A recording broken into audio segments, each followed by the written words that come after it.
Hello guys, welcome to Supriti enjoy blog. আশা করি আপনারা সবাই ভালো আছেন। আজকে আমি আপনাদেরকে দেখাবো যে ভিডিওটা নিয়ে চলে এসেছি আপনাদের কাছে, সেটা হলো গোবর্ধন পূজা।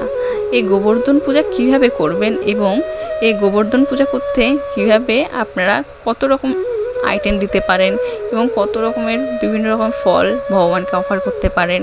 এমনকি এই গোবর্ধন আমরা অন্ন দিয়ে এবং শাকসবজি দিয়ে সেটা আমরা সাজাই। এই যে অন্নটা হচ্ছে সেটা হলো গোবিন্দভোগের চাল এবং তার উপরে আমি একটা তিলক বানিয়েছি রেড কালারের, সেটা হলো চেরি ফল দিয়ে। আর চোখের পাতা, তারপর চোখের মণি, এসব আমরা বিভিন্ন রকম সবজি দিয়ে করি, যেমন গাজর দিয়ে করি, তারপরে শাক দিয়ে, লাল শাক আছে, তারপরে পালং শাক আছে, সমস্ত রকম শাক দিয়ে করি।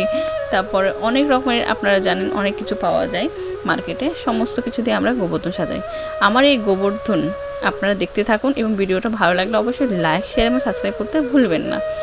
আর কমেন্ট করে জানাবেন কেমন হয়েছে। আমি আপনাদের পুরোটাই দেখিয়ে দিলাম যে কীভাবে সাজাতে হয়। তো প্লিজ ভিডিওটা ভালো লাগলে লাইক করবেন, শেয়ার করবেন, সাবস্ক্রাইব করতে ভুলবেন না।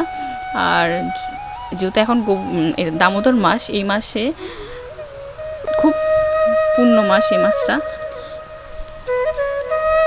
এবং এই গোবর্ধন পূজায় আমরা যেটা করে থাকি, যেহেতু এই গোবর্ধনে আমরা ঠোঁটটা করেছিলাম গিরিরাজের লাল চেরি দিয়ে, আর চোখের পাতা করছিলাম লঙ্কা দিয়ে, তারপর বিভিন্ন রকম ফল দিয়ে গাছ বানিয়েছিলাম, যেমন কমলা লেবু, মৌসম্বি, আঙুর, তরমুজ, শসা, অনেক রকম ফল বলে শেষ করতে পারবো না, এবং অনেক রকম আইটেমও রান্না করে দিই। তো ভিডিওটা দেখতে থাকো, দেখলেই বুঝতে পারবে। টাটা আজকের জন্য।